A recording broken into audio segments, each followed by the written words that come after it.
ஐந்து கரத்தனை ஆனை முகத்தினை இந்தின் இளம்பிறை போலும் ஈற்றனை நந்தி மகந்தனை ஞானக் கொழுந்தினை புந்தியில் வைத்தடி போற்றுகின்றேனே. வணக்கம் ஜோதிட சொந்தங்கள் எல்லாருக்கும் வணக்கம்.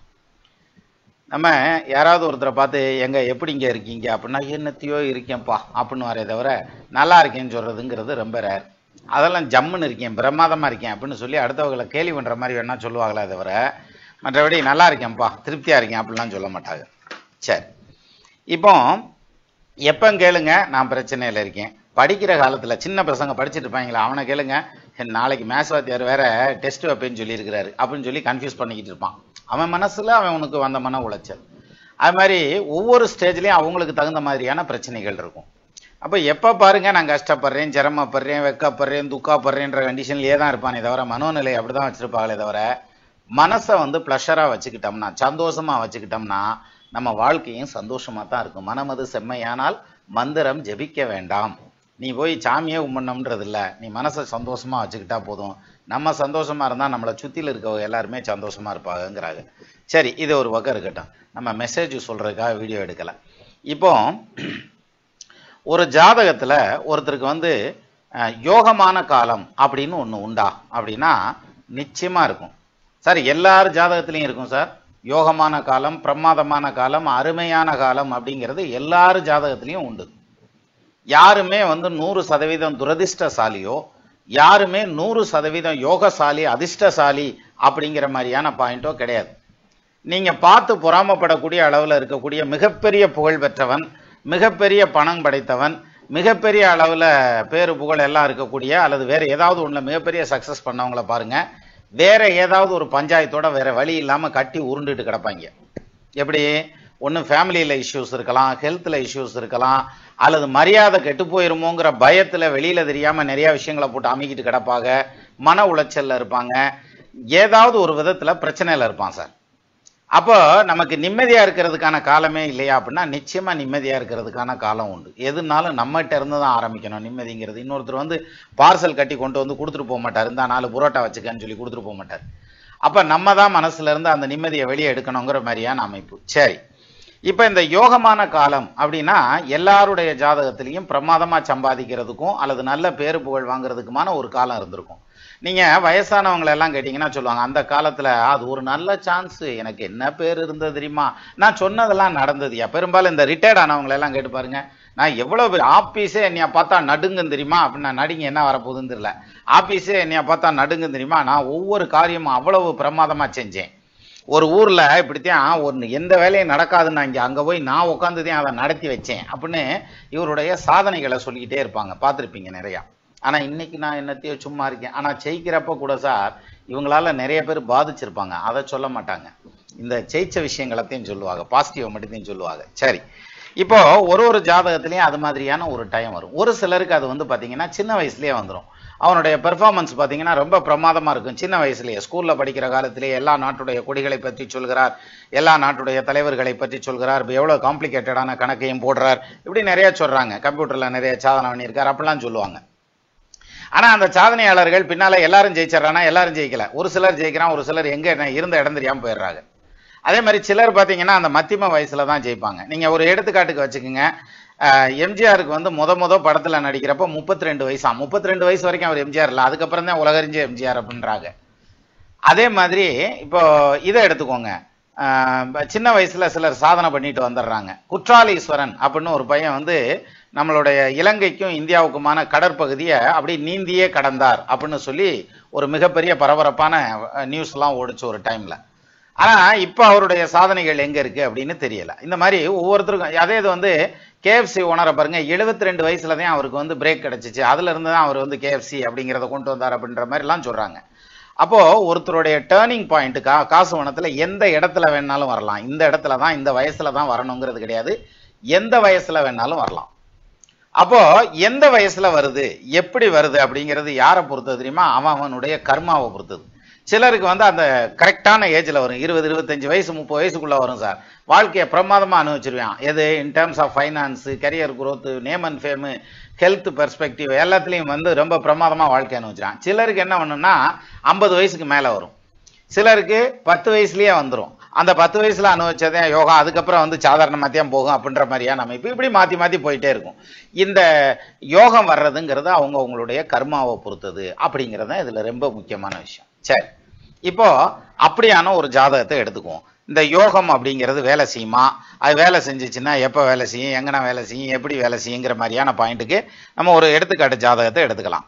இந்த ஜாதகம் வந்து பார்த்தீங்கன்னா புதுக்கோட்டையிலேருந்து கொடுத்துருக்காங்க, பட்டுக்கோட்டையிலேருந்து கொடுத்துருக்காங்க. 30/3/1984 4:30 பட்டுக்கோட்டையில் பிறந்தது. லக்னமாக வந்திருக்கிறது சிங்க லக்னம், கும்ப ராசி, ஜென்ம நட்சத்திரமாக வந்திருக்கிறது புரட்டாதி நட்சத்திரம் 2வது பாதம். சரி, இப்போ இந்த ஜாதகருக்கு இவர் கேட்டிருக்க கொஸ்டினை பாருங்களேன். I would like to schedule debit relief and long term financial stability அப்படின்னு ஒரு கேள்வி கேட்டிருந்தார். என்னுடைய கடன் வந்து எப்போ தீரும், லாங் டைம் ஃபைனான்சியல் ஸ்டெபிலிட்டி, பொருளாதாரத்தில் நான் ஃபியூச்சரில் எப்படி இருப்பேன், ஸ்டேபிளாக இருப்பேனா அப்படின்றது இவருடைய கேள்வி. இப்போ இதுக்கு பதில பாருங்க. அட் பிரசன்ட் இவர் வந்து புதன் தசையில் இருக்காரு. புதன் 9ஆம் பாவத்தில் உட்காந்துருக்காரு. இப்போ இந்த புதன் 9ல் உட்காந்து தசை நடத்துறவர் கேது சாரம் வாங்கிட்டார். இப்போ புதனை விட்டுட்டு கேதுக்கு பின்னால் போகணும். கேது என்ன பண்ணுறாரு, ஆட்சி பெற்றவனுடைய வீட்டில் உச்சம் பெற்றவனுடைய காலில் உட்காந்துருக்கிறார். எது அனுச நட்சத்திரம் காலில் உட்காந்துருக்காரு, சனி காலில் ஆட்சி பெற்றவனுடைய வீட்டில் உட்காந்துருக்காரு. அப்போ கேது பயங்கர ஸ்ட்ராங். இந்த பயங்கர ஸ்ட்ராங் அப்படிங்கிறது கேது தசைக்கு நல்லா இருக்கும். ஆனால் புதன் தசைக்கு ஆட்சி உச்சம் பெற்றவனோட சம்பந்தம் வர்றதுங்கிறதுனால தொழிலில் ஸ்டெபிலிட்டி வர்றது கம்மியாக வரும். அதாவது ஜாப் சாட்டிஸ்ஃபேக்ஷன் கம்மியாக தான் இருக்கும், ஒரு 75% இருக்கும். But still he should working somewhere else with a compromise. அவருடைய வேலையில் காம்ப்ரமைஸ் ஆகித்தான் அந்த தொழிலை ஓட்டிகிட்டு இருக்கணுங்கிற மாதிரியான பொசிஷன் இந்த புதன் தசை ஃபுல்லாகவே உண்டு. அது மட்டும் இல்லாமல் புதன் தனாதிபதி சார், அந்த தனாதிபதி 9ஆம் பாவத்தில் உட்காந்து அவருக்கு வீடு கொடுத்தவன் அவருக்கு 8ல் போய் ஆட்சி ஆகிறார். மறைவுன்னு சொல்ல வரல, நான் செவ்வாய் மறையலை புதனுக்கு. ஆனால் 8ல் போய் ஆட்சி ஆகிறதுங்கிறதுனால கடனை கொடுத்துருது. ஒரு காயத்தை எடுத்து வச்சு கடனை எழுதி பார்த்தாருன்னா எல்லா கடனும் நியாயமான கடன், நேர்மையான கடன், உண்மையான கடனாகத்தான் இருக்கேன், ஆனால் கடனாளி ஆயிடுவார். அப்போது இந்த புதன் தசையில் ஃபுல்லாகவே ஒரு கடனாளியாத்தையும் ஓட்டி ஆகணும், வேறு ஆப்ஷனே கிடையாது இந்த ஜாதகத்தை பொறுத்த வரைக்கும். ஆனால் அவர் கேட்டிருக்க கேள்வி என்ன கேட்டிருக்காருன்னு பாருங்க. Debit relief and long term financial stability அப்படின்னு கேட்டிருக்காரு. இவருக்கு டெபிட் ரிலீஃப் ஆகிறது அப்படிங்கிறது நிச்சயமாக புதன் தசை முடியணும். அப்போ புதன் தசை முடிஞ்சு கேது தசை வரையில் கம்ப்ளீட்டாக ரிலீஃப் ஆயிரும் இருக்கு கடன். எப்படிப்பா ரிலீஃப் ஆகும், கேதை போல கெடுப்பான் இல்லைன்னு சொல்கிறாங்களே அப்படின்னம்னாக்கா ஆமாம்மா கேதை போல கெடுப்பான் இல்லை தான். ஆனால் கேது எப்படி உட்காந்துருக்காருங்கிறது ஒரு முக்கியமான பாயிண்ட் இருக்குல்ல. அந்த கேது உட்காந்துருக்கிறதையும் இப்போ பார்த்தோம்ல, கேது உட்காந்துருக்கிறது செவ்வாய் வீட்டில், ஆட்சி பெற்றவனுடைய வீட்டில் உட்காந்துருக்கிறது சனி சாரம். அந்த சனியும் வக்ரமாயிருக்கார், உச்சம் பெற்றவனாகி வக்ரமாயிருக்கார். நமக்கு வக்ரத்தை பற்றி தான் பிரச்சனை இல்லையா. ராகு எதுவோட வக்ரம் பெற்ற கிரகங்கள், ஆட்சி பெற்ற கிரகங்கள், உச்சம் பெற்ற கிரகங்கள்னு சேர்ந்துட்டாலே அது யோகம் தான். இது வக்ரமா இருக்கிறதுனால மறுதலையாக நடக்குங்கிற பாயிண்டே கிடையாது. ஸோ அந்த வகையில் இந்த கேது ஆட்சி பெற்ற செவ்வாயோட நிற்கிறதுங்கிறதுனால ஒரு பஞ்சாயத்தும் இல்லை. இன்னும் சொல்லணும்னா இந்த புதன் திசை 17 வருஷத்தில் சம்பாதிக்காத ஒரு சம்பாத்தியத்தை இந்த ஜாதகன் இதை அடுத்து வரக்கூடிய கேது தசை 7 வருஷத்தில் சம்பாதிச்சிருவார் சார். அப்பேற்பட்ட யோகமான ஜாதகம் தான் இந்த ஜாதகம். என்ன, இந்த கேது தசை இவருக்கு வந்து ஒரு 30 வயசில் வந்திருக்கணும். 37 வயசுக்குள்ளேயே மிகப்பெரிய முதலாளி ஆயிருக்கலாம். ஏன்னா இவர் கேது தசையில் வேலைக்கு போகிறதுக்கான வாய்ப்பு கிடையாது. நிச்சயமாக சொந்த தொழில் தான் பண்ணி ஆகணுன்ற மாதிரியான அமைப்பு. இல்லை இன்னொரு பாயிண்ட் வர கேட்டிருந்தாரு. என்ன கேட்டிருந்தாரு, job changes and career growth அப்படின்னு கேட்டிருந்தார் இல்லையா. அட் பிரசன்ட் இவருக்கு போயிட்டு இருக்கிறது பாருங்க, புதன் ராகு போறாரு. இந்த புதன் ராகு முடிஞ்சு புதன் குரு வருவார். ஏற்கனவே புதன் ஆட்சி உச்சம் பெற்றவங்களோட சம்பந்தத்தில் இருக்காரு. இதுக்கு நடுவில் குரு வேற வந்து ஆட்சியாகி இந்த புத்தி ஆரம்பிக்க போறாரு, சுக்கிரன் சாரம் வாங்கி. இப்போ என்ன ஆகும்னா இந்த குரு புத்தி ஆரம்பிக்கிறப்ப அந்த பக்கமா ஆட்சி உச்சம் புதன் திசையில, இந்த புதன் ஆட்சி உச்சம் சொல்லலை சார், புதன் ஆட்சி உச்சம் பெற்ற கிரகங்களோட சம்பந்தத்தில் இருக்கு. அதே மாதிரி குரு வந்து ஆட்சியாகி நிற்கிறாரு. அப்போ சும்மா ஆடுற எங்கால சலங்கையை கட்டுனா அவன் இன்னும் செத்தோட வேமா ஆடுவான்ல, அந்த கணக்கா இங்கே புதன் தசை குரு புத்தி ஸ்டார்ட் பண்ணதுமே the job change will be takes place. The question which he is asking in the second point is when is the job change னு கேட்டிருந்தார் இல்லையா, அதுக்கு பதில். அப்போ அது எப்போ வரும், இதுக்கான அமைப்பு அப்படின்னு எடுத்துக்கிட்டோம்னா இங்கே பாருங்க 2026 ஆகஸ்ட் 30க்கு அப்புறம் வரக்கூடிய பீரியடு தான் இவருக்கு ஜாப் சேஞ்சுக்கான பீரியடு. அப்போ ராகுல மாற்றினா சரியாக வந்துருமா அப்படின்னாக்க, ராகு சந்திரன் ஜாரம் வாங்கி சுக்கிரன் வீட்டில் உட்காந்து 7ஆம் பாவத்தை கையை காமிக்கிறார். அவருக்கு வீடு உத்தியம் வைக்கிறோம். அதனால் இப்போ ஜாப் சேஞ்ச் பண்ணாலும் the same position will be continued in the new company and new job too. அதனால பேசாமல் இருக்கிற இடத்துல தெரியாத பிசாசை விட தெரிஞ்ச பேய மேலானதுன்றலாம். ஸோ அந்த வகையில் இந்த அமைப்பு வந்து நல்லபடியாக செட்டில் ஆகிடும். ராகுல மாறுறதை விட குருல கம்பல்சரியாக மாற வேண்டியது வரும். Even though he changes the job in Rahu புத்தி ஆல்சோ. இங்கே மாற்றினாலும் அங்கே மாற்ற வேண்டியது வரும். அதனால் ஒரே அடியாக குருலையே மாற்றிக்கலாம் அப்படிங்கிற மாதிரியான பாயிண்டில் போயிடலாம். இந்த 2 பாயிண்ட் கிளியர் ஆகிடுச்சா சார். இங்கே பாருங்கள், timing and prospects of purchasing settling into a permanent home அப்படின்னு கொடுத்துருந்தாரு. இந்த நிரந்தரமான வீடு அப்படிங்கிற மாதிரியான அமைப்பு, சொந்த வீடு வாங்குறது பர்ச்சேஸ் பண்ணுறதுங்கிற மாதிரியான அமைப்பு நான் ஷார்ட்ஸில் சொல்லியிருந்தேன். அதுக்காக தான் அந்த ஜாதகத்தை மெயினாக எடுத்தேன். ஷார்ட்ஸில் சொல்லியிருந்தேன், யாருக்கெல்லாம் லக்னத்துக்கு 4ஆம் இடத்துல செவ்வாய் இருக்கோ அவங்க தன்னுடைய மத்தியம வயசை தாண்டி தான் வீடு வாசல்னு செட்டில் ஆவாங்க. இவருக்கு 42 வயசு நடந்துட்டு இருக்கு. அந்த கேது தசையில தான் இவர் செட்டில் ஆக முடியும் சொந்த வீடு வாசல் அப்படிங்கிற மாதிரியான அமைப்புல விரிவான முறையில். ஆனா அதுக்கு இடையில கடன்பட்டு இப்ப சொத்து வாங்கிடுவார். எப்போ வாங்கிடுவாரு? குருல தான் ஸ்பெஷலா கடன் வரணும்னு இருக்குதாச்சே, அதனால குரு புத்தியில ஸ்பெஷலா கடன் வந்து செட்டில் ஆவார். இப்போ பாருங்க, நம்ம வேலையை பத்தி பார்த்தோம், ஜாப் சேஞ்சை பத்தி பார்த்தோம், அதை பார்த்தோம், இதை பார்த்தோம். ஆனா நமக்கு இதுல கொடுத்துருக்கோம் இல்லையா, அதாவது யோகமான காலம் எப்போ வரும் அப்படின்னா, இந்த ஜாதகனுக்கு யோகமான காலம் இப்ப நடந்துட்டு இருக்க புதன் தசை முடிஞ்சு அடுத்து வர்ற கேது தசையில தான் மிகப்பெரிய யோகமான காலம் இருக்கு. அப்ப கேது தசை எப்போ வருது இவருக்கு? இந்த ஜாதகருக்கு கேது திசை வர்றதுங்கிறது ஆல்மோஸ்ட் 54 வயசுல வருது சார். 54 வயசுல இருந்து 48 வயசுல கேது தசை வருது. இது வந்து 48 வயசுல ஆரம்பிச்சு எப்போ வரைக்கும் இருக்கு? ஆமா, 47 வருஷம் 4 மாசத்துல ஆரம்பிச்சு 54 வருஷம் 4 மாசம் வரைக்கும். நல்ல வேலை இந்த டைம்லயாவது வந்ததே. சிலருக்கெல்லாம் 70 வயசுல வரும், 65 வயசுல வரும் அந்த யோகமான தசை.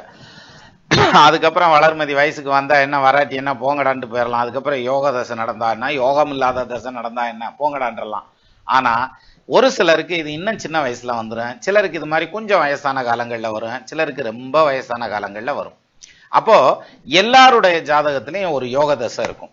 பட் அது எப்போ வருது அப்படிங்கிறது எதை டிபெண்ட் பண்ணி இருக்குது? அவங்களுடைய கர்மாவை டிபெண்ட் பண்ணி இருக்கு. ஆனால் நிச்சயமா பிறந்ததுல இருந்து அவங்க அந்த ஜாதகனுடைய ஆயுள் முடியறதுக்குள்ள ஏதாவது ஒரு சந்தர்ப்பத்துல ஒரு யோக தசையை கண்டிப்பா கடந்து வருவாங்க சார். அதே மாதிரி ஒரு பிரச்சனையான தசையும் கடந்து வருவாங்க. அதுதான் வாழ்க்கை, அதுதான் ஜாதகம். அப்ப இதுல எது யோகமான காலம், எது பிரச்சனையான காலம்னு கண்டுபிடிக்கிறதுக்கு வருங்க, அதுதான் ஜோசியம். அதை விட்டுட்டு சனி திசை நடக்குது, புதன் திசை ஓடுது, சுக்கிரன்ல சனி நடக்குது, அவர் ஏன்டா அங்க போய் நடக்கிறாரு, சும்மா உட்கார சொல்லுங்கடா, இருக்கிற இடத்துல இருக்க வேண்டியதானங்கிற மாதிரி பொசிஷன் வேணா சொல்லலாம். அப்போ ஜோதிடம்ங்கிறது அந்த சைக்கிள் ஓட்ட கத்துக்கிறது இல்லை. சைக்கிள்லாம் ஓட்டி முடிச்சு இந்த கிணறு மாதிரி இருக்கும்ல, அதுல ரவுண்டா செங்குத்தா ஓட்டிக்கிட்டு இருப்பாங்க வருங்க பைக்கை, அப்படி ஓட்டுறதுதான் ஜோசியம். ஸோ அந்த வகையில இப்ப நமக்கு யோகமான காலம் அப்படிங்கிறது எப்படி வரும் அப்படிங்கிறத இந்த ஜாதகத்தினுடைய ஓரளவுக்கு புரிஞ்சிருப்போம். ஏன்னா 4ஆம் இடத்ததிபதி ஆட்சி என்ன சொல்லுது ஜோசியம்? வாகனநாத 4 வந்திட ஆட்சி உச்சம் ஆகவே கேந்திர ஊனம் ஆயினால் கீர்த்திமானாய் தேகமாய் கெட்டினத்தை சேத்திரம் நல்ல வீடும் பாகமாய் ஆயுள் தீர்க்கம் வாகனம் வரிசை சுத்தம். நான் வாகன வசதி, சொத்து, சுகம், வீடு, வாசல், ஆஸ்தி, அந்த அத்தனையும் அமையக்கூடிய அமைப்பு அப்படிங்கிறது அந்த செவ்வாயில வந்து சேரணுங்கிற மாதிரியான அம்சம். ஆனா அது வர்றதே லேட்டாத்தான் வருது. இது மாதிரி உங்களுடைய ஜாதகத்திலையும் ஒரு யோகமான காலம் நிச்சயமா இருக்கும். அது எதுன்னு கண்டுபிடிக்கிறதே நம்ம வேலை. சரியா? மீண்டும் இன்னொரு வீடியோல சந்திக்கலாம். நமது நண்பர்கள் ஆள் போல் தழைழைத்து அருகது போல் வேரூன்றி மூங்கில் போல் கிளை கிளைத்து முதியாமல் வாழ்ந்திருக்க வாழ்கவென வாழ்த்தி அமைகிறேன். வணக்கம்.